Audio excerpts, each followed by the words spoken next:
नमस्कार दोस्तों, आरपीएससी तरंग के इस यूट्यूब चैनल पे आप सभी का बहुत बहुत स्वागत है। मैं आशा करती हूँ कि आप सब एकदम अच्छे होंगे, आपकी पढ़ाई एकदम शानदार जानदार चल रही होगी। इसी तैयारी को बेहतर बनाने के लिए हम डेली शाम को 7:30 पर मिलते हैं, जिसमें आपकी तैयारी को और बेहतर बनाने की यहाँ पे कोशिश की जाती है। अगर आपको ये कोशिश अच्छी लगती है, आपकी कुछ भी हेल्प हो रही है, तो आप ज़रूर कमेंट बॉक्स में लिखें। मैं आपसे शेयर करने के लिए भी नहीं बोलती, लाइक करने के लिए भी नहीं बोलती, बस आप कमेंट ज़रूर करें। उसी में क्या है, मुझे अच्छा लगता है कि मैं जो आपके लिए कर रही हूँ वो आपको बेनिफिट उसका हो रहा है या नहीं हो रहा है। तो आपकी इच्छा है, आप शेयर करें ना करें। कुछ लोग आते हैं डिसलाइक करते हैं, कोई बात नहीं। अब हम अपना काम कर रहे हैं, वो अपना काम कर रहे हैं। उन्हें डिसलाइक करने में मज़ा आता है, कोई बात नहीं, हम अपना काम कर रहे हैं, कोई दिक्कत नहीं है। तो अपने को यहाँ पे अपना आज का जो टॉपिक है वो शुरू करना है। तो हमने राजस्थान का जो हिस्ट्री है वो पार्ट शुरू कर दिया है। ये क्लासेस आपको बता दूं, ये फर्स्ट ग्रेड, सेकंड ग्रेड और रीट वाले जो बच्चे हैं सभी देख सकते हैं। इसके अलावा कोई भी जो एग्ज़ाम है, आपके पटवारी की एग्ज़ाम है या फिर सीईटी की एग्ज़ाम है, पशु परिचर की, फोर्थ ग्रेड की, किसी भी की एग्ज़ाम है, अगर आपको भी ये वीडियो मिलता है तो अगर आप वो वीडियो देख सकते हैं तो आप देख सकते हैं। आपको इसमें कोई नुकसान नहीं होने वाला है, फ़ायदा ही होगा, क्योंकि सभ्यता का टॉपिक है, सभी में आता है। राजस्थान हिस्ट्री के सारे जो टॉपिक है अपने सेम होते हैं, सेम ही चीज़ें पढ़नी है। बस बैच का नाम ये है, तो कोई ये ना सोचे कि इसमें तो ये है। तो चलिए, बेसिक जानकारी आपको दे दी, आपका समय बिना व्यर्थ करते हुए अपने टॉपिक को शुरू करते हैं। तो राजस्थान की प्राचीन सभ्यता हमें पढ़नी है, जिसमें सबसे पहले अपने को कालीबंगा दी थी सिलेबस में। तो कालीबंगा के अपने थ्योरी हमने कर ली है। क्वेश्चन देखते हैं कि क्या क्या क्वेश्चन पूछे गए हैं। तो 1961 से 1969 के अवधि के दौरान निम्न में से कौन पुरातत्ववेदा कालीबंगा के उत्खनन से संबंधित नहीं है। तो ये नहीं और है में कंफ्यूज ना हो, इसको अच्छे से पढ़ें। तो कालीबंगा के उत्खनन में खुदाई में कौन शामिल नहीं है, ये स्कूल लेक्चर 2022 में पूछा है। तो यहाँ पे मैंने आपको याद कराया था काली बीवी है, और काली बीवी को अगर कोई काली कह देता है तो वो क्या है, उसके थप्पड़ मारती है। थप्पड़ मारती है तो थापड़ तो सही है, और थप्पड़ से गाल क्या हो जाता है, लाल हो जाता है। तो ये दोनों तो अपने सही है, ये दोनों हमने पढ़ लिए थे। अब बात बची आरसी अग्रवाल की और एमडी खरे की। तो एमडी खरे के बारे में मैंने आपको पहले नहीं बताया था, तो बता दूं कि एमडी खरे भी इसमें शामिल थे, और 5 स्तरों तक जो उत्खनन किया है उसमें ये शामिल थे। अब एमडी खरे के साथ एक और 2 नाम और आते हैं, तो वो भी मैं लिख देती हूँ। तो एक नाम आता है अपने एसपी जैन का, और एक और आता है किसका, जेपी जोशी का। तो ये नाम है यहाँ पे, तो ये भी यहाँ पे शामिल है। और इसके अलावा कौन कौन थे, तो ये बीबी लाल हो गए, और ये तो 5 यहाँ पे हो चुके हैं अपने। तो अपना इसका आंसर होगा आरसी अग्रवाल, इसमें शामिल नहीं थे। तो जो शामिल नहीं थे वही यहाँ पे आंसर है। तो इस तरह से आपको याद हो गया था ये। अब पढ़ते हैं इन्होंने क्या दिया है। कालीबंगा जो है राजस्थान के हनुमानगढ़ जिले से दक्षिण पश्चिम से कितने किलोमीटर, लगभग 30 किलोमीटर दूर है। कालीबंगा की खोज एक इटालवी इंडोलॉजिस्ट, जिसका नाम क्या था, लुइगी पियो टेल्सिटोरी। अब ये इतना डीपली भी पूछ सकता है कभी कि ये जो था इंडोलॉजिस्ट वो कौन सा था, तो इतालवी था, मतलब इटालियन था। और पूरा नाम इसका लियो टेल्सिटोरी भी आता है कहीं कहीं पे। क्या पढ़ा हमने, एलपी टेल्सिटोरी, यहाँ लिख देती हूँ, एलपी टेल्सिटोरी हमने पढ़ा था।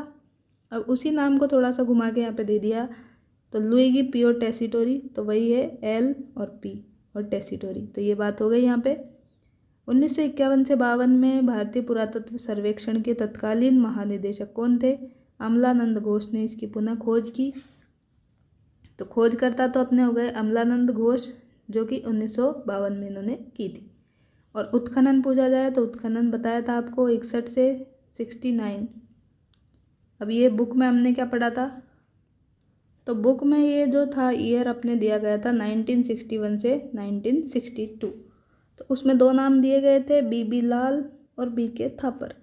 अब ये बाकी के जो भी नाम हैं तो इनको भी शामिल करते हैं, तो ये आ जाता है 1961 से अपने 1969 तक। तो नाम और कौन कौन से हैं, एक तो ये एमडी खरे हैं, और के एम श्रीवास्तव और एसपी श्रीवास्तव। तो ये सब है यहाँ पर। तो इन्होंने क्या है यहाँ पे मिलके उत्खनन किया। तो ये बात यहाँ पे हो गई। अब आगे देखते हैं, नेक्स्ट क्वेश्चन अपना क्या है। 1950 से 53 में कालीबंगा के उत्खनन कार्य में जिस पुरातत्व वेदा का प्रमुख योगदान रहा वह है कौन। तो प्राध्यापक में पूछा है 2016 में। ऑप्शन देखते हैं, अमलानंद घोष, तो ये तो सही है। नीलकंठ शास्त्री, तो ये यहाँ पे हमने नहीं देखा। दयाराम साहनी, तो दयाराम साहनी भी यहाँ पे हमने कालीबंगा में नहीं देखा। जॉन मार्शल भी यहाँ नहीं देखा। तो अपने अकॉर्डिंग इसका आंसर 1 हो जाएगा, क्योंकि अमलानंद घोष ने क्या है, इसकी खोज की थी 1952 में। लेकिन यहाँ पे पूछा है उत्खनन कार्य में, तो उत्खनन में यहाँ पे क्या है, अमलानंद अपन टिक नहीं कर सकते, क्योंकि अगर खोजकर्ता पूछता तो हम अमलानंद कर सकते थे। अब बाकी के जो ऑप्शन गए हैं दिए हैं वो उत्खनन में नहीं है, तो इसीलिए इन्होंने भी स्टार लगाया कि इस क्वेश्चन को क्या है, डिलीट करना पड़ा होगा आरपीएससी को। तो इस तरह के प्रश्न भी कभी कभी आ जाते हैं। आगे देखते हैं, तो कालीबंगा का जो उत्खनन कार्य है वो कितने स्तरों में किया गया, तो अभी अभी आपको बताया था क्या, 5 स्तरों में किया गया। यहाँ पे देखे बताया है, यहाँ देखें 5 स्तरों में किया गया है उत्खनन। तो अगर आप वीडियो को ध्यान से सुन भी रहे हैं तो आपका काम यहाँ पे चल जाएगा, आपका पेपर बहुत अच्छा जाएगा। खुद पे कॉन्फिडेंस रखें, अच्छी तरह तैयारी करें और ज़्यादा से ज़्यादा रिवीजन करें। मैं बार बार हर वीडियो में यही बोलती हूँ कि रिवीजन रिवीजन रिवीजन, तो रिवीजन करें तभी आपका कुछ होगा। वीडियो ओनली देखने से कुछ भी नहीं होगा, चाहे आप किसी के भी कितने भी वीडियो देख ले। आप क्या करते हैं, एक ही टॉपिक के यूट्यूब पे इतने सारे चैनल हैं जिनमें वीडियो देखते रहते हैं। तो अगर आपने एक ही टॉपिक को 8 घंटे दे दिए, मान लीजिए यूट्यूब पे भी, लेकिन खुद से नहीं पढ़ा तो कोई मतलब नहीं है। 8 घंटे खुद से पढ़ लिया एक दिन भी 2 दिन में, तो उसका कोई मतलब है, क्योंकि सब पढ़ा एक ही चीज़ रहे। तो जिस भी चैनल से पढ़े उस पर विश्वास रखें। कोई भी आपको पढ़ाता है तो पूरी मेहनत करके ही पढ़ाता है। ऐसे नहीं होता है कि आपके सामने उठ के आ जाए और कुछ भी आपको बता दे और आपको समझ में आ जाए, आपको वीडियो पसंद आ जाए। ऐसा कोई भी शिक्षक नहीं करता है। तो सभी का सम्मान करें, जिसका भी वीडियो आप देखते हैं, जिसका भी आपको पसंद हो बिल्कुल देखें। आपको यहाँ पे कोई पाबंद नहीं किया जा रहा है कि आप मेरी ही वीडियो देखें, आप स्वतंत्र हैं। लेकिन अपना जो टाइम है वो क्या करें, फिक्स रखें कि भाई मुझे इस टॉपिक के इतने ही वीडियो देखने हैं या इसी चैनल से देखने हैं। पढ़ाने वाले बहुत हैं, तो आप सिलेक्शन करें कि कौन कैसे पढ़ा रहा है और अपने टाइम को उसी अकॉर्डिंग डिवाइड करें। क्योंकि साथ में क्या है, आपको अपना जो सब्जेक्ट का पेपर है, पेपर 2 भी लेकर चलना है। ओनली जीके वाला पेपर करने से ही आपकी पार नहीं पड़ेगी, तो ये बात मैं आपको बता दूं। तो बीच बीच में क्या है, मैं 2-5 मिनट आपके ले लेती हूँ ताकि आपको क्या है बीच बीच में समझ में आता रहे कि भाई अपने को करना क्या है। तो चलिए, ये बता दिया कितने स्तरों में हुआ, 5 स्तरों में 2022 में आया था। तो फटाफट से आपका राइट हो गया। तो कालीबंगा सभ्यता के उत्खनन में 5 स्तर सामने आए हैं। प्रथम 2 स्तर तो क्या बताए थे आपको, प्रथम 2 स्तर बताए थे मैंने आपको प्राक हड़प्पा से, तो प्राक हड़प्पा कालीन बताए थे। और 3 बताए थे, तीसरा चौथा और 5वां किससे, हड़प्पा सब कालीन से। तो ये सब बताया था। हड़प्पा सभ्यता की सामग्री के समान और समकालीन कौन से है, तीसरे चौथे 5वें है। प्रथम और दूसरा जो है हड़प्पा सभ्यता से भी प्राचीन है, तो प्राचीन से अपने हो गया प्राक हड़प्पा। इस आधार पर कालीबंगा की सभ्यता को 2 भागों में बांटा है, जो कि कौन कौन सा था, प्राक हड़प्पा सभ्यता, हड़प्पा सभ्यता। ये पूरा का पूरा पैराग्राफ क्या है, हमने देखा था आरबीएससी की बुक से, तो इन्होंने भी यही सोर्स लिया है। तो देखिए आपको अब कितना बेनिफिट हो रहा होगा, आपको सारी चीज़ें एकदम से दिमाग में क्लिक कर रही होंगी और आपको बिल्कुल अच्छी ढंग से समझ में आ रहा होगा। और जो ये वीडियो डायरेक्ट देख रहा है उसको थोड़ा सा ये समझ में नहीं आ रहा होगा कि ये क्या बात हो रही है, क्या बोल रही है मैडम, तो पिछला वीडियो ज़रूर देखें इसका थ्योरी वाला। उसको देखकर आप ये देखेंगे तो आपको बहुत अच्छी तरह से समझ में आएगा और आपको खुद पता चलेगा कि आप कहाँ पर स्टैंड कर रहे हैं अभी। ठीक है, किसे सिंधु सरस्वती सभ्यता का एक महत्वपूर्ण केंद्र कहा जाता है, ये पूछा है 3rd ग्रेड में 2023 में। तो चलिए ऑप्शन देखते हैं इसके। तो इन्होंने क्या पूछा है अपने से, सिंधु सरस्वती सभ्यता का केंद्र। तो सिंधु सरस्वती सभ्यता का केंद्र बताना है। पहला दिया है बागोर, तो बागोर में तो अपने सरस्वती नदी वाला नहीं था। बागोर में हमने देखी थी कौन सी, कोठारी नदी। रंग महल हमने कहाँ देखी थी, ये देखी थी हनुमानगढ़ में, तो इधर भी ये नहीं है। कालीबंगा में ज़रूर हमने सरस्वती पढ़ी थी, सरस्वती, घग्गर, दृशदती, जो भी नाम आए। तो ये अपना 3rd वाला यहाँ पे सही है। गिलुंड में हमने ये नहीं पढ़ी थी। गिलुंड में हमने देखी थी बनास नदी, तो बनास नदी के तट पे हमने देखी थी। और उत्खनन इसका किया था किसने, बीबी लाल ने। कब? 1957 से 1958 के बीच। तो ये बात यहाँ पे हो गई अपनी कंप्लीट। अब यहाँ पे देखते हैं क्या लिखा है इन्होंने। कालीबंगा में सरस्वती और दृष्टि नदियों की घाटियों में हड़प्पा कालीन विकसित सभ्यता के अवशेष प्राप्त हुए हैं। इन नदियों का वर्तमान स्वरूप घग्गर नदी है। ये पूरी लाइन भी आपके जो आरबीएससी की बुक से मैंने पढ़ाया उसी से आपकी लिखी गई है। तो आप देख रहे हैं, आप आरबीएससी की बुक पढ़ें फिर ये बुक पढ़ें तो कितना अच्छा आपका शानदार रिवीजन हो रहा है यहाँ पे। बाकी आप समझदार हैं, ज़्यादा आपको समझाने की आवश्यकता नहीं है, तो आप अपना डिसीजन अपने अकॉर्डिंग ले सकते हैं, स्वतंत्र हैं। कालीबंगा का शाब्दिक अर्थ क्या है? आरएस में पूछा है 2 बार। तो कालीबंगा का अर्थ है अपने पास काली चूड़ियाँ, तो ये आपको डायरेक्ट याद है, तो ज़्यादा दिमाग नहीं लगाना, ये अपने सही हो गया। खुदाई के दौरान मिली काली चूड़ियों के टुकड़ों के कारण कालीबंगा सभ्यता का नाम कालीबंगा रख दिया गया। नेक्स्ट क्वेश्चन आता है, राजस्थान में सभ्यता के किस स्थल पर सबसे प्रथम बार हल से जुते हुए खेत के साक्ष्य मिले हैं? तो जुते हुए खेत अगर पूछे तो आपको क्या बताया था? कालीबंगा। तो अपने कालीबंगा राइट हो गया। आप कितनी बार पूछ लिया ये क्वेश्चन देखें। पीएसआई में, एग्रीकल्चर में, हाउसकीपर में, आईएन में, लैब असिस्टेंट में, ईओ में। तो 5-6 बार तो ये पूछा जा चुका है, आगे भी बन सकता है। तो इस तरह के क्वेश्चन बनते हैं और अपने नोट्स में से ही है, अपने भी क्या आरबीएससी के नोट्स में से, आरबीएससी की बुक में से है, तो कोई दिक्कत नहीं है अगर आपने वो बुक भी पूरी पढ़ रखी है तो कालीबंगा स्वतंत्र भारत का वह पहला पुरातात्विक स्थल है जिसका स्वतंत्रता के बाद पहली बार उत्खनन किया गया। तत्पश्चात मतलब इसके बाद रोपड़ का उत्खनन किया गया।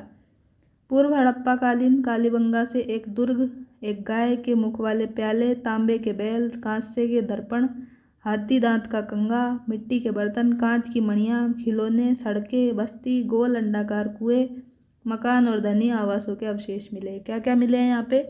एक तो फोर्ट, दोहरी रक्षा प्राचीर वाला, गाय के मुख वाले प्याले, 4 जानवर याद करवाए थे, 4 जानवर 4 पैर वाले, कौन कौन से बताए थे?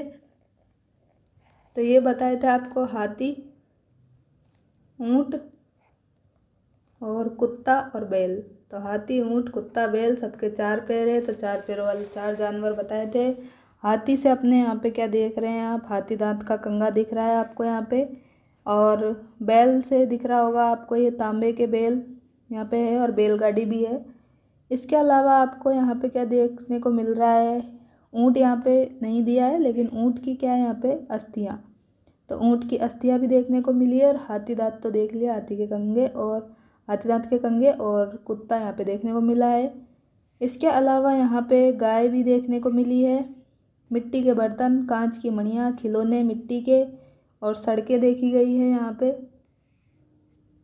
बस्ती, गोल अंडाकार कुएं, मकान और धनी लोग देखे हैं। इसके अलावा आपको बताया था ये स्वस्तिक का चिन्ह, तो स्वस्तिक का चिन्ह भी यहाँ पे देखा गया है। अलावा बताया था आपको हवन कुंड, 7 फेरे लेने हैं आपको, तो 7 फेरों के लिए 7 आयताकार हवन कुंड देखे गए हैं। और 6 से क्या बताया था? 6 छेद, मानव की खोपड़ी में क्या है?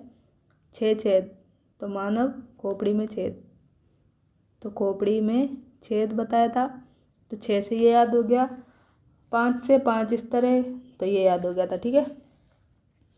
अब क्या दिया है? इस स्थल में जुते हुए खेतों के अवशेष रक्षा प्राचीर मतलब दीवार के बाद दक्षिण पूर्वी भाग मिले हैं। हड़प्पा कालीन कालीबंगा से 7 अग्नि वेदिका, जो कि अभी आपको बताया, 7 फेरों के लिए क्या है?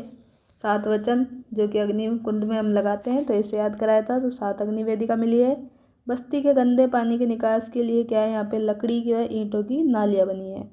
तो जो गंदे पानी का निकास करते थे, वेस्टेज के निष्कासन के लिए क्या है? यहाँ पे लकड़ी की और ईंटों की नालियाँ बनी है। तो ये भी अपने आरबीएससी की बुक में पूरा पढ़ लिया था, लेकिन ये क्लास 6 की में था, हमने इसको नहीं पढ़ा था। तो कुछ फैक्ट क्या है 10th की बुक में नहीं है, तो ये देखिए यहाँ पे 6th की बुक में। लेकिन अब आप इतना तो नहीं पढ़ सकते, तो जितना आपने पढ़ लिया उसी में क्या है, ये चीज़ें ऐड करते जाएं और अपनी तैयारी को शानदार बनाएं, रिवीजन करें। निम्नलिखित में से कौन सा कथन कालीबंगा सभ्यता के विषय में सही नहीं है? तो सही नहीं है मतलब गलत बताना है।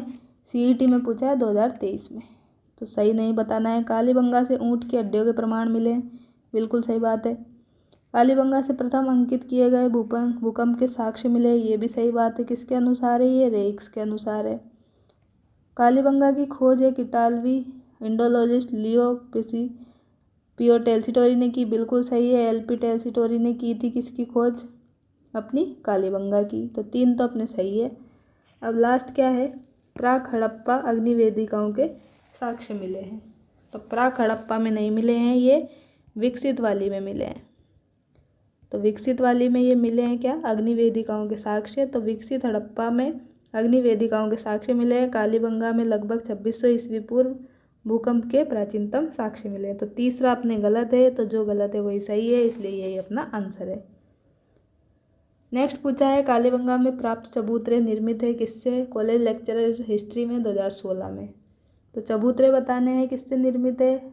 तो मिट्टी की ईंटों से निर्मित है, क्योंकि लकड़ी से तो नहीं थे, पत्थर से भी उस टाइम पे नहीं थे। मिट्टी की ईंटों का यहाँ पे क्या है यूज़ किया जाता था, धूप में सुखा के। ये मैंने आपको बताया था, इसलिए यही अपना सही है। लकड़ी और धातु भी यहाँ पे गलत हो जाता है। तो कालीबंगा का जो फर्श है वो पूरे हड़प्पा काल का एकमात्र ऐसा उदाहरण है जो अलंकृत ईंटों का प्रयोग यहाँ पे हुआ है। मकानों की नालियाँ, शौचालय, भट्टियों और कुछ संरचनाओं में पकी हुई ईंटों का यूज़ किया गया।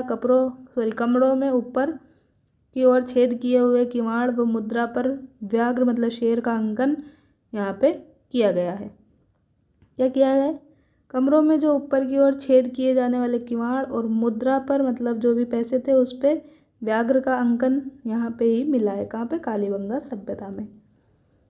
नेक्स्ट क्वेश्चन है, किस सभ्यता में अच्छी विकसित प्राचीर युक्त किलेबंदी के अवशेष मिले? तो ये मैंने आपको बताया था क्या, दो से हमने क्या क्या याद की थी? 2 चीज़ें याद की थी। दोहरी रक्षा प्राचीर, तो दोहरी रक्षा प्राचीर याद की थी एक, तो दोहरी परकोटे वाली सभ्यता।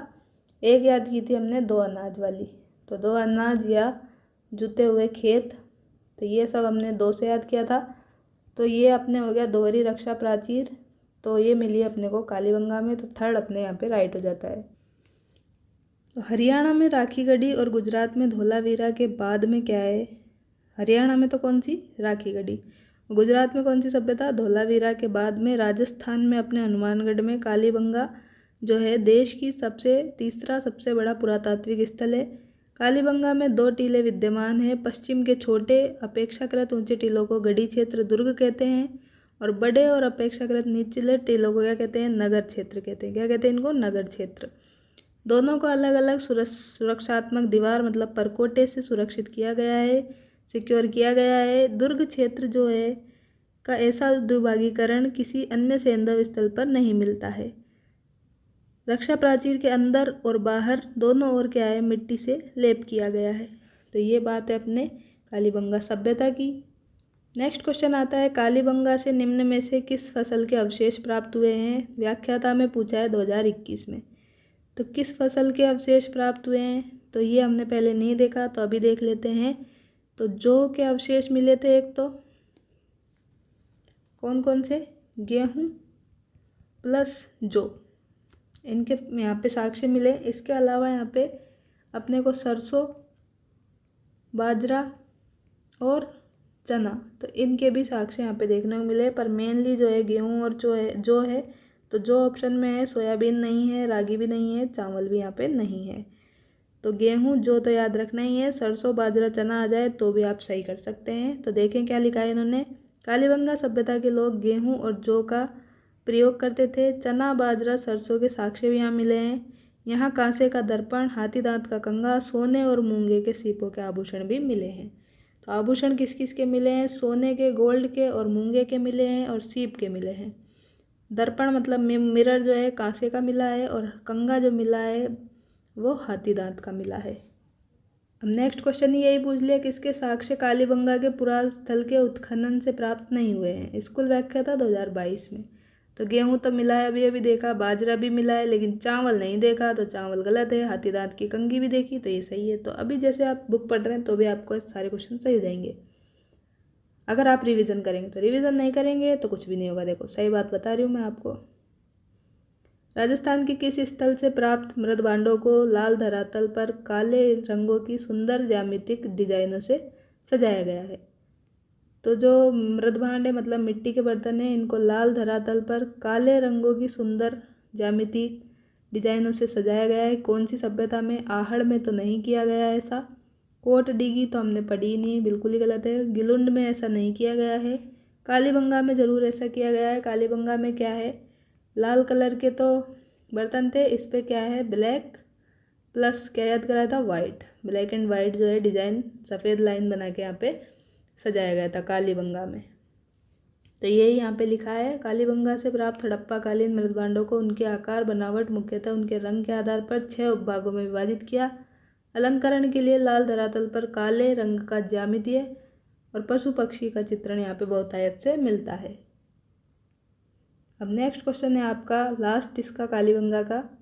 किसने कालीबंगा को सिंधु घाटी साम्राज्य की तृतीय राजधानी कहा?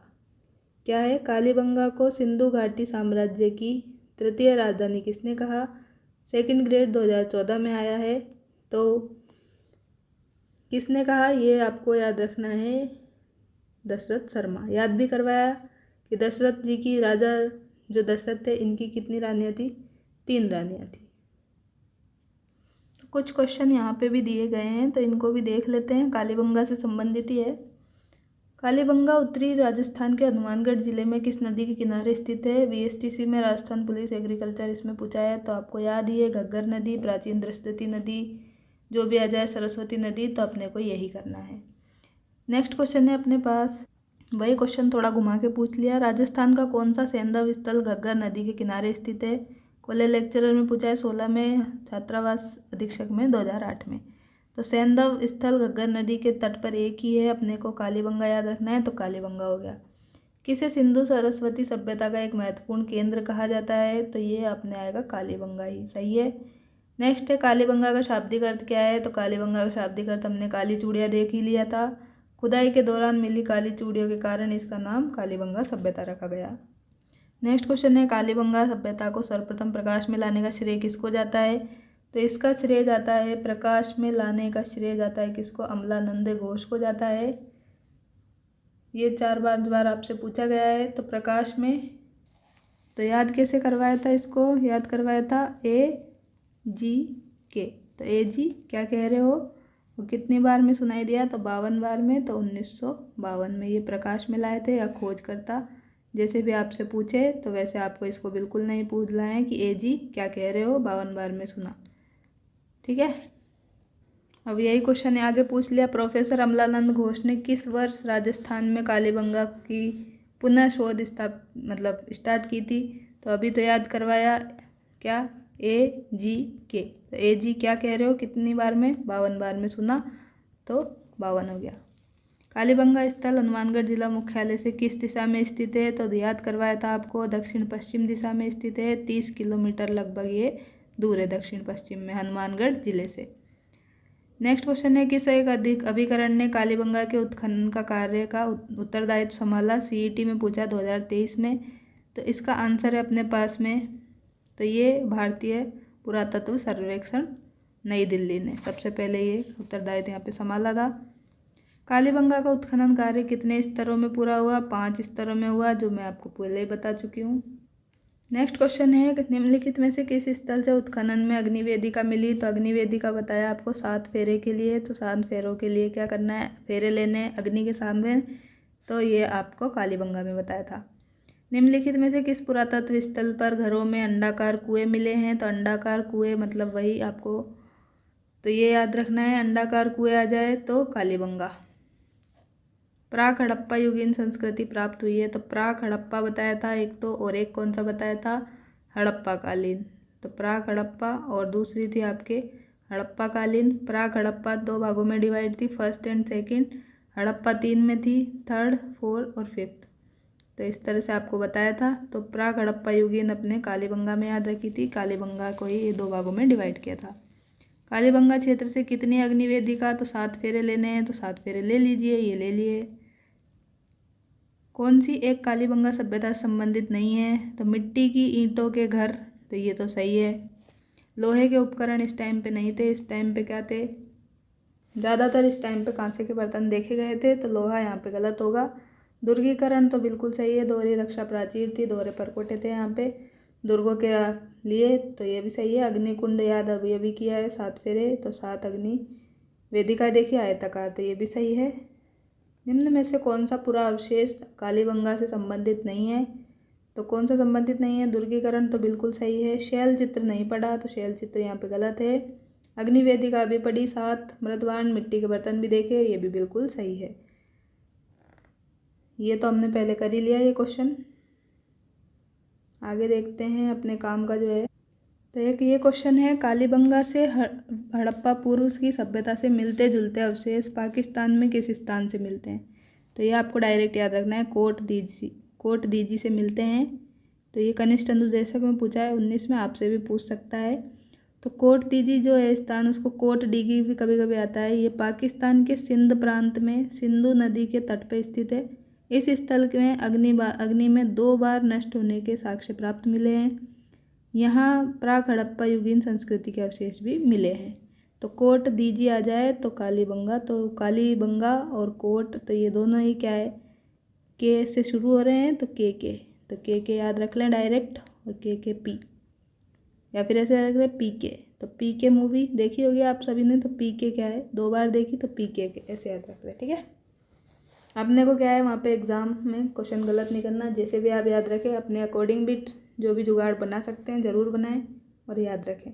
कोट डीगी सभ्यता का संबंध किससे है? तो कोट डीगी का संबंध है हड़प्पा पूर्व की सभ्यता थी। ये प्राक हड़प्पा मतलब पहले, तो हड़प्पा पूर्व की सभ्यता थी, तो ये सही है। और पाकिस्तान से इसका संबंध था, सिंध प्रांत में सिंधु नदी से। अब अपने आहड़ के क्वेश्चन हम करेंगे। तो आहड़ का प्राचीन नाम क्या था? तो आहड़ का प्राचीन नाम क्या था? आघाटपुर था, आघाटपुर। अब यहाँ तो आघात दे रखा है, तो ये गलत है।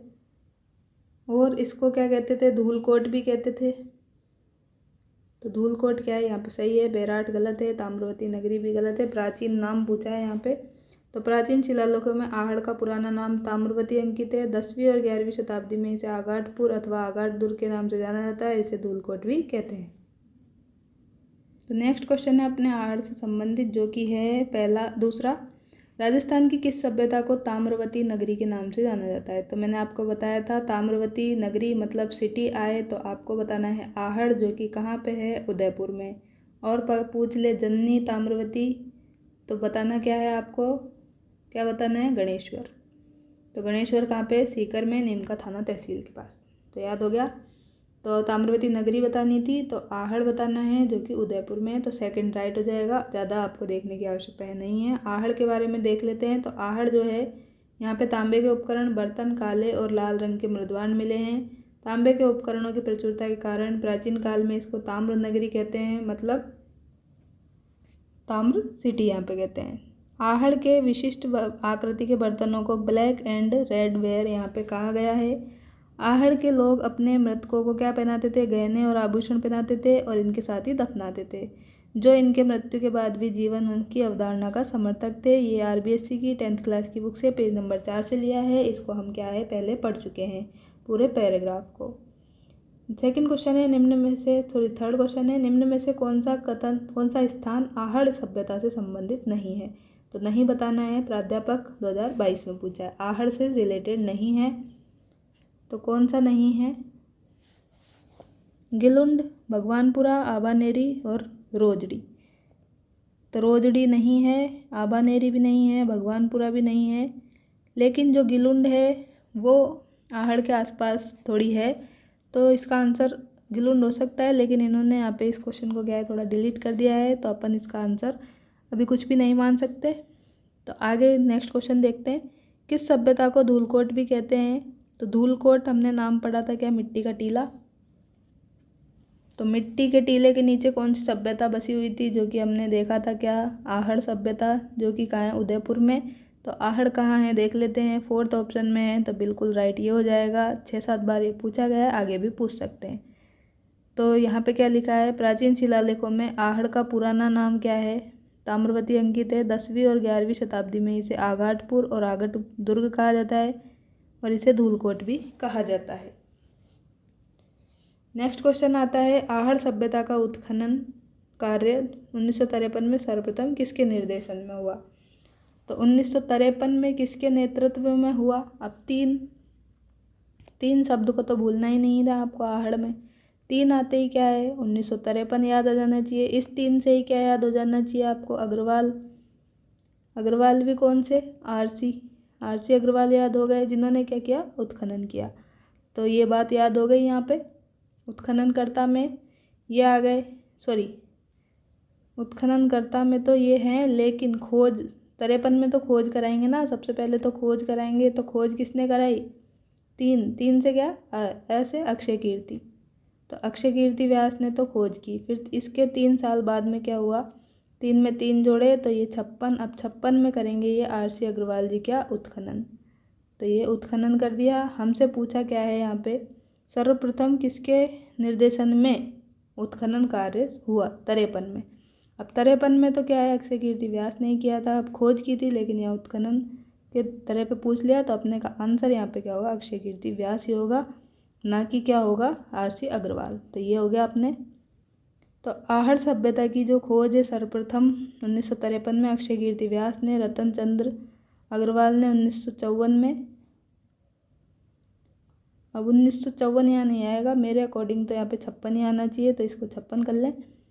और अगर आपको कोई सोर्स मिलता है ऑथेंटिक तो उसको ज़रूर टेलीग्राम पे शेयर करें, मैं इसको आगे करेक्ट करवा दूँगी। और 1961-62 में क्या है, हंसमुख धीरजलाल साकलिया, एच.डी. साकलिया और वी.एन. मिश्र के नेतृत्व में क्या है, इसका उत्खनन पुनः करवाया गया। आहड़ का संपूर्ण कार्यक्रम 2 कालखंडों में बांटा गया है। प्रथम कालखंड तो ताम्रयुगीन और द्वितीय जो है वो लोहयुगीन सभ्यता है। मतलब फर्स्ट वाले में तो क्या मिलता है, तांबा, और द्वितीय वाले में लोहे के साक्ष्य भी यहाँ पे मिले हैं। तो ये बात है यहाँ पर आहड़ से संबंधित। नेक्स्ट क्वेश्चन है, राजस्थान की कौन सी सभ्यता बनास, बेड़ज, गंभीरी और कोठारी नदी के तटों पर और घाटियों में फैली है। तो बनास, बेड़ज, गंभीरी और कोठारी के आसपास कौन सी फैली है, देखते हैं।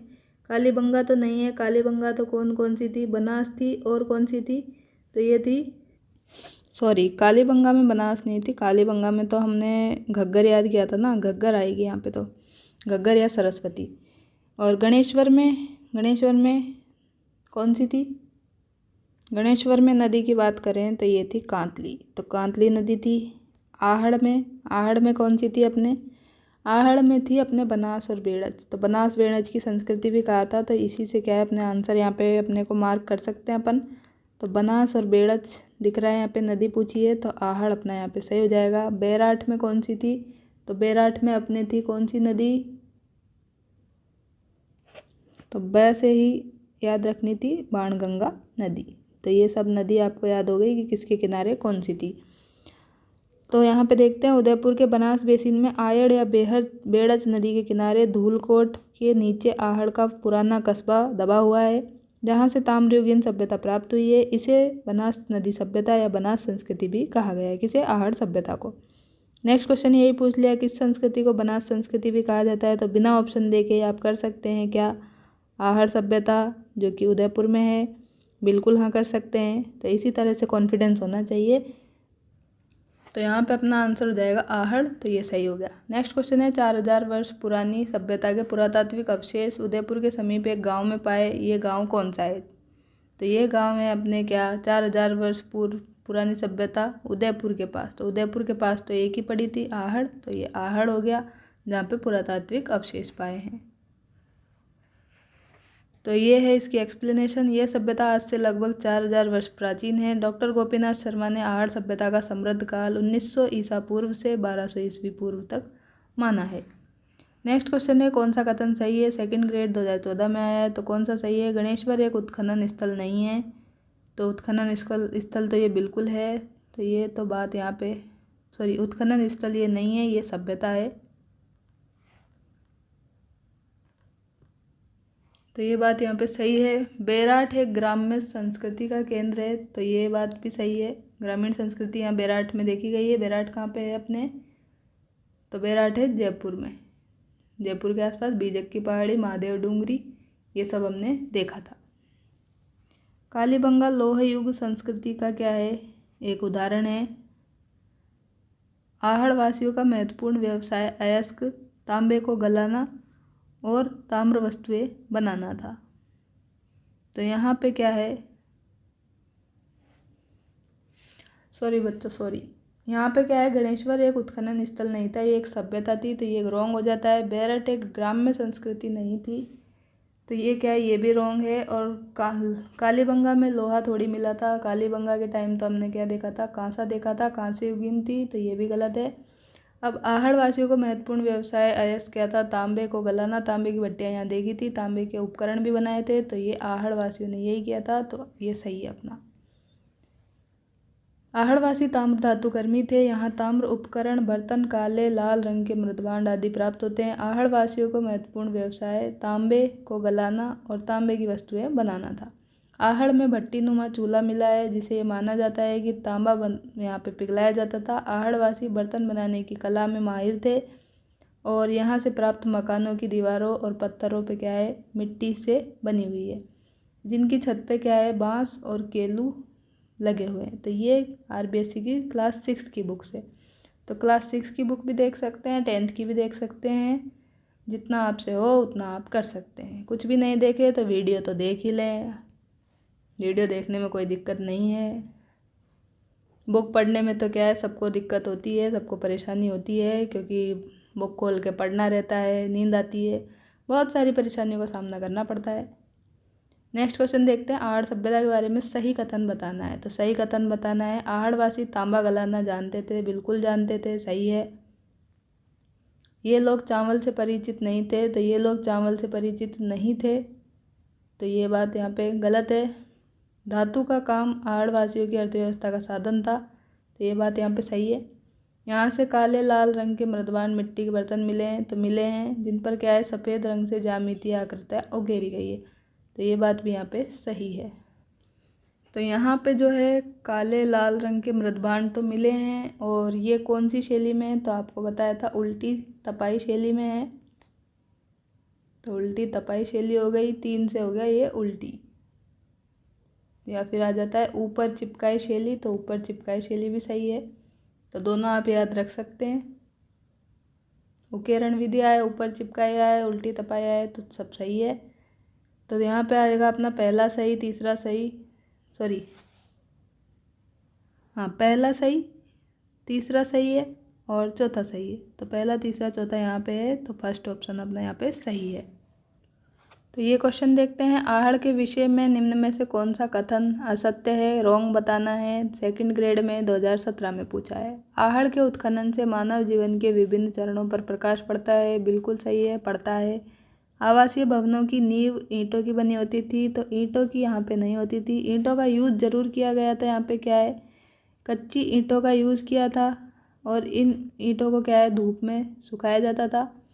लेकिन यहाँ पे जो है भवनों की नींव के लिए क्या है, काले पत्थर का यूज़ किया था। ये बात मैंने आपको बताई थी थ्योरी वाले पार्ट में, तो काले पत्थरों से नींव रखी जाती थी, तो ये बात यहाँ पे रॉन्ग हो जाती है, तो जो रॉन्ग है वही अपना आंसर है। आगे देखते हैं। मिट्टी और कच्ची ईंटों से निर्मित भवन अब तक उपलब्ध नहीं है, तो अब तो उपलब्ध नहीं है, ये बात सही है। आहड़वासी दीवारों और नींवों को मजबूत एवं सौंदर्यपूर्ण बनाने के लिए मिट्टी में क्वार्टजाइट के टुकड़े, क्वार्टजाइट एक पत्थर है, इसके टुकड़े और चिप्स के सम्मिश्रण का प्रयोग करते थे, तो हाँ बिल्कुल ये इसको यूज़ करते थे।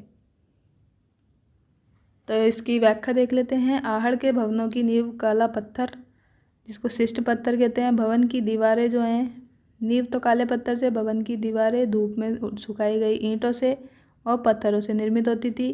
तांबे के उपकरणों की प्रचुरता के कारण इसको क्या है, ताम्र नगरी मतलब तांबे की सिटी कहा जाने लगा। अनाज रखने के लिए बड़े मांडकी मिले हैं, जिन्हें क्या है, स्थानीय भाषा में गोरे और कोठे कहा गया।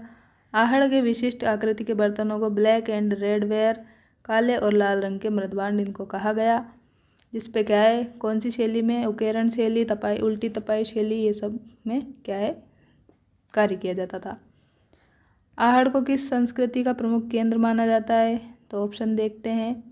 तांबे के मृदभांड, तांबे के मृदभांड तो नहीं थे यहाँ पे, मृदभांड तो मिट्टी के थे, जो कि यहाँ पे देख लिए गोरे कोठे। चांदी के भी नहीं थे। लाल काले तो थे, काले मृदभांड ओनली नहीं थे, तो लाल काले मृदभांड थे। यहाँ अभी देखा है ब्लैक एंड रेड वेयर, तो लाल काले ये हो गया। सेकंड ग्रेड में 23 में पूछा था। कौन सी फसल का उत्पादन आहड़ में नहीं होता, तो यहाँ पे गेहूं का होता है, बाजरा का भी, गेहूं, चावल और जौ। तो यहाँ पे कौन सी का नहीं होता था? तो गेहूँ और चावल का तो यहाँ पे होता था, बाजरा का नहीं होता, ज्वार का, जौ का भी नहीं होता। तो 2 ऑप्शन रॉन्ग है, इसलिए क्या है ये क्वेश्चन आरपीएससी को डिलीट करना पड़ा होगा। नेक्स्ट क्वेश्चन है, आहड़ के उत्खनन से प्राप्त कौन सी सामग्री बाह्य संपर्कों का संकेत देती है? सेकंड ग्रेड में पूछा है। तो बाह्य संपर्कों को मतलब कहाँ, बाहर से अपना संबंध था, विदेशी व्यापार थे, इससे संपर्क रखती है, ऐसा यहाँ पे बताना है आहड़ के संबंध में। तो तांबे के उपकरण तो नहीं बताते ऐसा, सेल खड़ी भी नहीं है, टेराकोटा मकने भी नहीं है। लेकिन लेपिस लाजुली जो है, लेपिस लाजुली क्या है, एक प्रकार का पत्थर था जो कि ईरान में भी मिला है। तो इससे पता लगता है कि अपने यहाँ का जो पत्थर था वो आहड़ से क्या है, यहाँ पे ईरान में भी इंपोर्ट किया जाता होगा, इसलिए ये अपने सही है। लेपिस लाजुली क्या है, ये एक पत्थर का प्रकार है। नेक्स्ट क्वेश्चन है, 2 मुँह का चूल्हा और बहुत प्रकार के बर्तनों के साथ सिलबट्टा और पैन किस स्थान से खुदाई में मिले? तो ये आपको याद रखना है। चूल्हा मैंने आपको बताया था क्या, 3 से 6 चूल्हे एक मकान में, सामूहिक भोजन के प्रमाण, संयुक्त परिवार, पितृसत्तात्मक शैली और ताम्र पाषाणकालीन, ताम्रयुगीन, लोहयुगीन सभ्यता, ये सब मैंने आपको बताया था किसमें, आहड़ सभ्यता में। तो यहाँ पे आपको बताना है चूल्हे के बारे में। तो चूल्हा जो है खाना बनाने के लिए हम क्या इसका यूज़ करते थे पहले, आपने देखा होगा गाँवों में भी। तो चूल्हे को सभी जानते होंगे, जो नहीं जानते वो गाँव में जाके देख सकते हैं, अपने आसपास कोई हो तो वहाँ भी जाके देख सकते हैं। इस पर क्या है, मिट्टी का एक बनाई जाती थी, इसमें लकड़ी लगाकर हम अपना खाना बना सकते थे। तो इस तरह से चूल्हा बना होता है, आप देख सकते हैं, ठीक है। तो यहाँ पे आहड़ में ये देखे गए। तो ये महिला पर्यवेक्षक 2019 में पूछा गया है। आहड़ के मकानों में 1 से अधिक चूल्हे मिले हैं, जो कि मैंने आपको बताया 3 से 6 चूल्हों के यहाँ पे क्या है, एक साथ प्रमाण मिले हैं। रसोई में 2 या 3 मुँह वाले चूल्हे तथा बलुए पत्थर के सिलबट्टे का यूज़ किया है। यहाँ घर में एक साथ 6 चूल्हे भी मिले हैं। तो ये बात हो गई। आहड़ संस्कृति के लोग निम्नांकित में से किस धातु से परिचित नहीं थे? तो किससे नहीं थे? तांबे से तो बिल्कुल थे, चांदी से नहीं थे, चांदी का नहीं पढ़ा, लोहा तो पढ़ा था, लोहा लास्ट में लोहे का भी यूज़ करने लगे थे और टीन का भी यूज़ करने लगे थे। तो लोहयुगीन यहाँ पे था, तांबे युगीन भी था और ताम्रपाषाण भी था।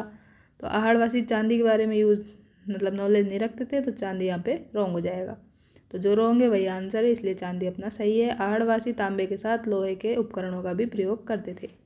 अब नेक्स्ट 30 सितंबर की जो सभ्यता है वो है अपनी गणेश्वर सभ्यता। इसके PYQ देखते हैं। गणेश्वर की सभ्यता जो है डैश किस संस्कृति की महत्वपूर्ण स्थल है?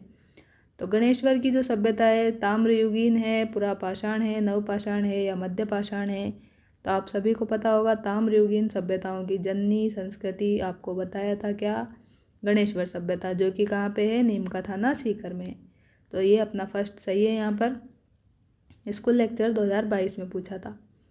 गणेश्वर जो है प्राक हड़प्पा मतलब हड़प्पा से पूर्व की और हड़प्पा कालीन ताम्रयुगीन यह स्थल जो है सीकर जिले के पास में नीम का थाना तहसील में कांतली नदी पर स्थित है। इसका उत्खनन 1977 में रतन चंद्र अग्रवाल और 78-69 में विजय कुमार ने करवाया। ताम्रयुगीन संस्कृति में ये है सबसे प्राचीनतम 2800 ईस्वी पूर्व की। यह स्थल ताम्रयुगीन सभ्यताओं की जननी कहा जाता है, मदर कहा जाता है। यहाँ जून 2006 में खुदाई के दौरान ढेर सारी ताम्र वस्तुएं मिली है। कहाँ पे? अभी क्या पढ़ रहे हैं, गणेश्वर में। नेक्स्ट क्वेश्चन है, गणेश्वर सभ्यता के अवशेष चिन्ह उपस्थित है। इतनी बार पूछ लिया, सेकंड ग्रेड में, CET में, सेकंड ग्रेड मैथ में, महिला पर्यवेक्षक आर्थिक में, कनिष्ठ वैज्ञानिक में। तो अवशेष चिन्ह कहाँ पे है इसके? नीम का थाना, जो कि कहाँ पे है, सीकर में। तो ये सही है। श्रीरंगानगर गलत है, पलसाना भी गलत है और रिंगस भी गलत है, कंफ्यूज करने के लिए दिया है यहाँ पे। नेक्स्ट क्वेश्चन है अपना, किस सभ्यता में मकान व बस्तियों के निर्माण में ईंटों का प्रयोग नहीं होता था?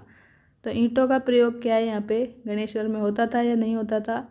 तो ईंटों के प्रयोग का प्रमाण यहाँ पे गणेश्वर में नहीं देखा है, तो गणेश्वर यहाँ पे क्या है, अपने रॉन्ग हो जाएगा। तो जो रॉन्ग है वही आंसर है, इसलिए गणेश्वर इसका आंसर है अपने। CET में पूछ लिया, लैब असिस्टेंट में, CET में 23 में पूछ लिया 2 बार।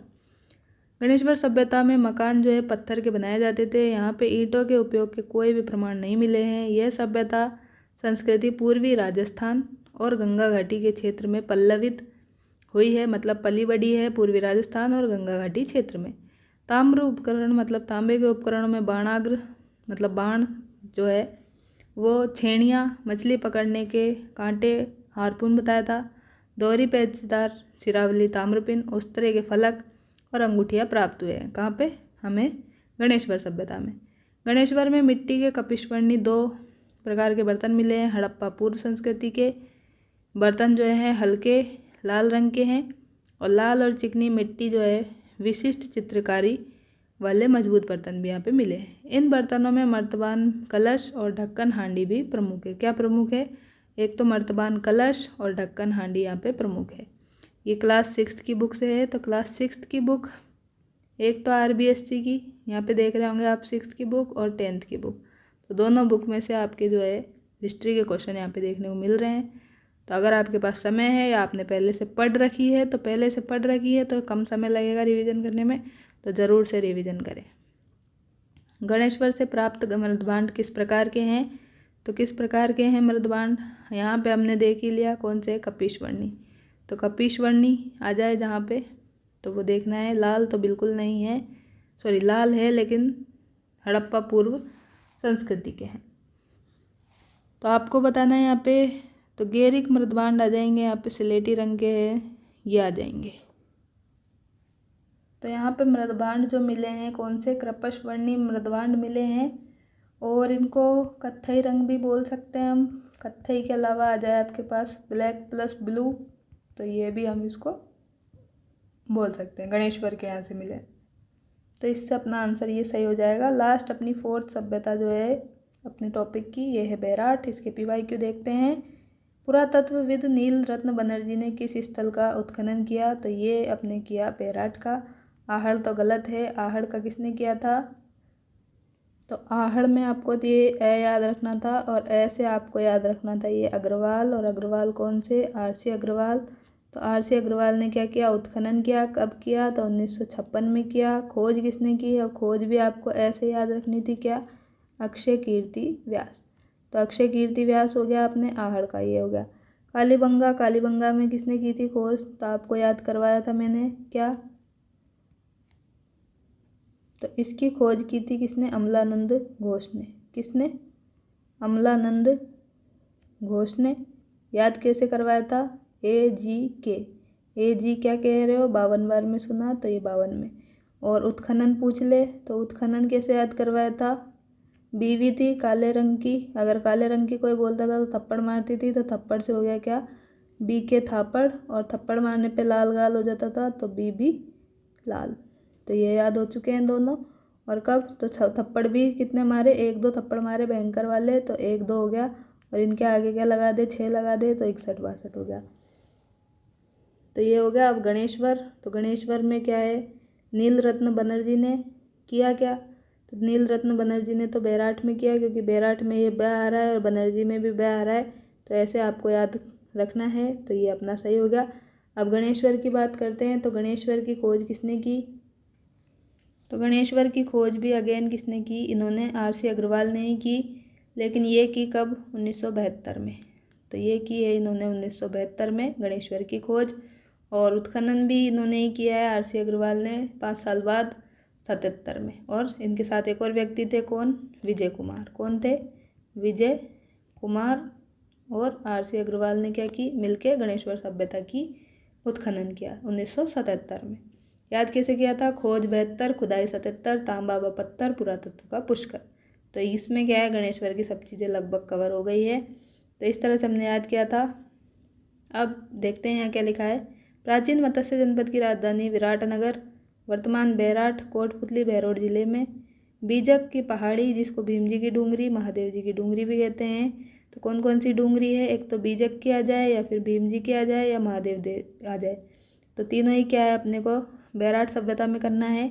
और इसके उत्खनन का कार्य प्रथम बार किसने किया? दयाराम साहनी के द्वारा 1936-37 में। पुनः कब किया? तो 1962-63 में नीलरत्न बनर्जी ने किया। तो बनर्जी, ब से बनर्जी और ब से बैराट। फिर KN दीक्षित ने, और इन्होंने किया था नीलरत्न बनर्जी। यह सभ्यता बाणगंगा नदी, तो ब से बाणगंगा हो गया, ब से बनर्जी हो गया, ब से बेराट, बाणगंगा नदी के मुखखाने पर विकसित हुई है। नेक्स्ट है बेराट विराटनगर में प्रथम उत्खनन किसके नेतृत्व में हुआ? सेकंड ग्रेड में 17 में पूछ लिया, स्कूल लेक्चर 22 में, पीटीआई 23 में। तो प्रथम उत्खनन किसके नेतृत्व में हुआ? अभी अभी देखा ये प्रथम बार दयाराम साहनी, तो दयाराम साहनी सही हो जाएगा यहाँ पे। तो अपना फर्स्ट ऑप्शन वहाँ पे सही हो गया। नेक्स्ट क्वेश्चन है किस सभ्यता स्थल में उत्खनन से चांदी की 8 पंच मुद्रा मिली है, पंचमार्क मुद्रा मिली है? तो ये मिली है किससे? बेराट सभ्यता से, आहड़ की। और यहाँ पे हमें क्या देखना है बेराट में? तो बेराट में हम देख सकते हैं यहाँ पे 8 क्या मिले हमें? बौद्ध मठ। तो बौद्ध, ब से बौद्ध मठ ये हो गया आपके पास। इसके अलावा आपको यहाँ पे गोल मंदिर मिले हैं, कहाँ पे? बेराट में। और हमने क्या याद किया यहाँ पे? ब्राह्मी लिपि, ब से ही चल रहा है सब कुछ, तो ब्राह्मी लिपि हो गई। और खोज किसने की? तो खोज कर दी किसने? राय बहादुर दयाराम साहनी, जो कि हम देख ही चुके हैं। और हमने क्या देखा? भाबरू शिलालेख। तो भाबरू शिलालेख में बताया कि प्रथम खोज इसकी किसने की थी? तो कैप्टन बर्ट ने। तो बर्ट से ये हो गया, प्रथम खोज कर दी कब?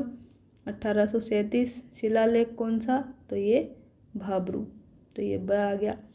इसके अलावा अपने को क्या देखना था यहाँ पे? बर्ड राइडर रॉक पेंटिंग यहाँ पे है गड़दड़ा बूंदी में। तो ये सब क्या है आपको इसमें याद रखना था। अब यहाँ पे क्या पूछा है? चांदी की 8 पंचमार्ग मुद्राएं कहाँ पे मिली है? तो ये आंसर है बेराट में। तो देखते हैं क्या लिखा है। बेराट सिंधु घाटी सभ्यता के प्रागैतिहासिक काल में समकालीन इस स्थल में मौर्यकालीन मतलब अशोक के शिलालेख और मध्यकालीन अवशेष यहाँ से प्राप्त हुए हैं। इसके उत्खनन में 36 मुद्राएं मिली हैं, जहाँ पे 8 चांदी की पंचमार्क मुद्रा, 28 इंडो ग्रीक मुद्रा, जिसमें से 16 मुद्रा राजा मिनेंडर की मुद्रा है। तो इसको क्या है अपने नोट्स में ऐड कर लें, क्योंकि ये ज़्यादा जनरली मिलता नहीं है।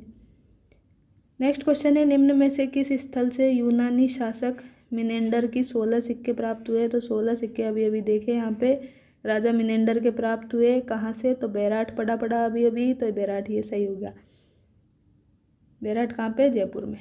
तो ये 3 बार पूछा आरएस में, थर्ड ग्रेड में, सीईटी में, तो आ सकता है आपके भी। नेक्स्ट है किस प्राचीन सभ्यता में सम्राट अशोक के 2 शिलालेख पाए जाते हैं? सेकंड ग्रेड में पूछ लिया 23 में, कॉलेज लेक्चरर 16 में। अब आपके भी आ सकता है।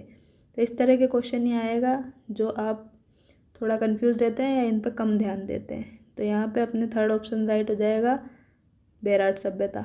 बेराट सभ्यता में अशोक के 2 स्तंभ लेख भाबरू या बेराट शिलालेख मिले हैं, बौद्ध मठ के अवशेष मिले हैं। यहाँ पे स्थित बीजक पहाड़ी पर 1837 में कैप्टन बर्ट के द्वारा भाबरू शिलालेख की खोज की गई, जिसे वर्तमान में कोलकाता संग्रहालय में भाबरू शिलालेख की खोज की गई, जिसके नीचे क्या है? ब्राह्मी लिपि में बुद्ध धर्म संघ 3 शब्द लिखे हैं, जिसे वर्तमान में कोलकाता संग्रहालय में म्यूजियम में क्या है?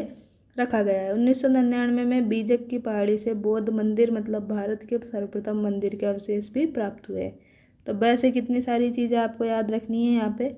ब से आपको याद रखना है बौद्ध मठ, बीजक की पहाड़ी, भाबरू शिलालेख, कैप्टन बर्ट, ब्राह्मी और बुद्ध धर्म संघ, बीजक की पहाड़ी आ गई, बौद्ध मंदिर। तो इस तरह से सब याद रखना है और आपका काम यहाँ से हो जाएगा।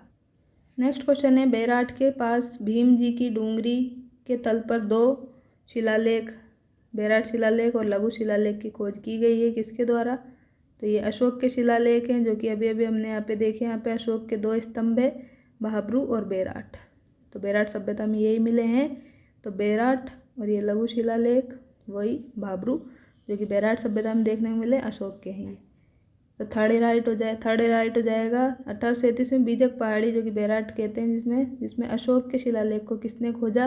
तो अशोक को शिलालेख को किसने खोजा यहाँ? तो अशोक के शिलालेख को यहाँ पे खोजा कैप्टन बर्ट ने। ब से बेराट, ब से बर्ट। और कब खोजा? तो 1837 में खोजा। शिलालेख कौन सा है? तो भाबरू शिलालेख है यहाँ पे। तो ये सब बात क्या है यहाँ पे हमने कर ली थी, इसी से क्वेश्चन पूछ लिया, तो फर्स्ट अपना राइट हो गया। नेक्स्ट है कि इस पूरा स्थल के निवासी वस्त्र बुनाई की तकनीक से परिचित थे। तो वस्त्र बुनाई की तकनीक से परिचित कौन थे? यही थे बेराट वाले। तो बेराट सभ्यता सही है, सेकंड ग्रेड 2023 में पूछा है। तो बैराट सभ्यता जो है ये भीमसेन की डूंगरी या बीजक की पहाड़ी या महादेव डूंगरी में है। और भीमसेन की डूंगरी में एक गड्ढा है जिसमें पानी भरे रहता है, जिसे भीमताल कहते हैं। भीम ने द्रौपदी की प्यास बुझाने के लिए एक चट्टान को लात मारकर इससे क्या है पानी निकाला था, ऐसा कहा जाता है। बौद्ध बैराट जो है बौद्ध विहार के अवशेष, गोल चैत्य, रहस्यमयी शंखलिपि के प्रमाण मिले हैं यहाँ से। बुने हुए वस्त्रों के अवशेष भी यहाँ से मिले हैं।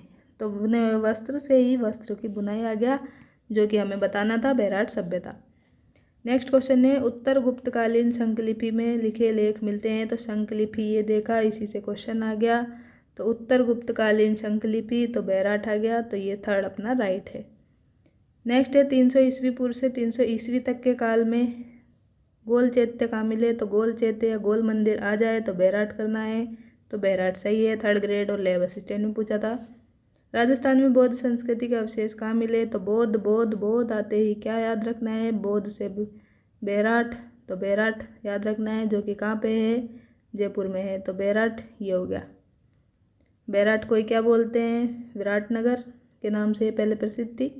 तो प्राचीन काल में विराटनगर के नाम से प्रसिद्ध बैराट स्थल की खुदाई एक गोल बौद्ध मंदिर के अवशेष और मृदपात्र पर त्रिरत्न और स्वस्तिक अलंकार आदि प्राप्त हुए हैं। यह अपने ढंग का एक अकेला शिलालेख है जिसमें अशोक ने 7 बौद्ध पुस्तकों का, मतलब 7 बौद्ध पुस्तकों का क्या किया है, नाम बताया है। ऐसा माना जाता है कि यहाँ स्थित भीम की डूंगरी पांडु हिल जिसके नाम से जो फेमस है, वहाँ पे महाभारत काल में पांडवों ने अपना अज्ञातवास का 1 साल व्यतीत किया था। कहाँ पे, भीम की डूंगरी जिसको पांडु हिल के नाम से जानते हैं, वहाँ पे पांडवों ने अपना अज्ञातवास बिताया था, ऐसा यहाँ पे कहा जाता है।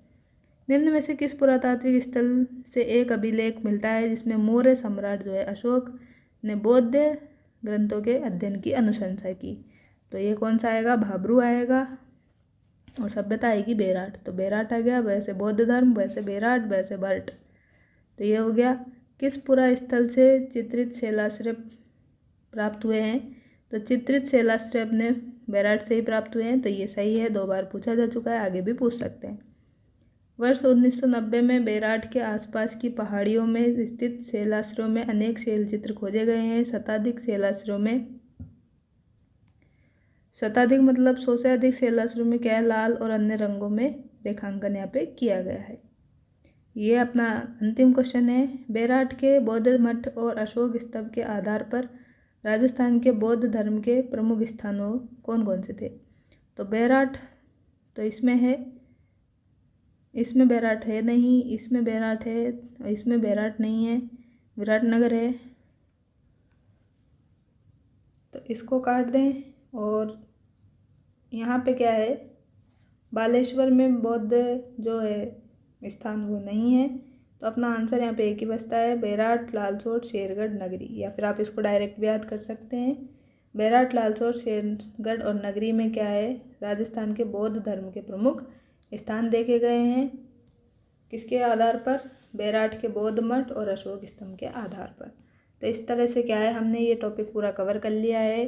तो फर्स्ट वीडियो में तो क्या है, हमने इसकी थ्योरी देखी थी, जो कि हमने RBSC की 10th क्लास की बुक को बेस बनाकर देखी थी। और जो ज़रूरत थी वो शॉर्ट नोट्स के बारे में बताया था। इसमें हमने सारे PYQ कंप्लीट कर लिए हैं। तो इसी तरह से अगर आप वीडियो चाहते हैं, आपकी कुछ भी मदद हो रही है, तो आप ज़रूर कमेंट बॉक्स में लिखें और अपनी जो भी प्रतिक्रिया है वो ज़रूर दें।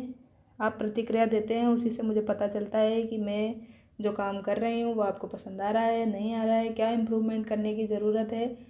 तो ये आप ज़रूर बताएं। रही बात दूसरे सब्जेक्ट को स्टार्ट करने की, दूसरे सब्जेक्ट को स्टार्ट ज़रूर करेंगे, लेकिन पहले ये GK वाला अपना जो भी है पार्ट ये ख़त्म हो जाए, उसके बाद में इसको जल्दी से जल्दी हम ख़त्म करने की कोशिश करेंगे। लेकिन ये नहीं करेंगे कि जल्दबाजी के चक्कर में क्वालिटी को मेंटेन ना करें। क्वालिटी पूरी तरह से मेंटेन रखी जाएगी। और इस बुक की PDF आपको टेलीग्राम पे पहले से ही दे दी गई है, तो आप एक्स्ट्रा में पढ़ के भी आ सकते हैं ताकि आपको अच्छे से चीज़ें याद हो। और RBSC की बुक जो है 9th 10th वाली, वो भी मैं आपको शेयर कर दूँगी, तो आप उनको भी पढ़ सकते हैं अपनी तैयारी को बेहतर बनाने के लिए। अब आपके ऊपर डिसीजन है कि आपको कितना समय है, आपका कितना सेकंड पेपर तैयार है, फर्स्ट पेपर तैयार है, उसी के अकॉर्डिंग आप डिसीजन ले। ये नहीं ले कि जल्दबाजी में बस एक ही सब्जेक्ट को पढ़ते रहें। तो जो भी पढ़ें पर अच्छा पढ़ें, अच्छे से पढ़ें। इसी के साथ में आज की वीडियो को एंड करते हैं, तो मिलते हैं नेक्स्ट वीडियो में। तब तक के लिए thank you, take care, bye bye.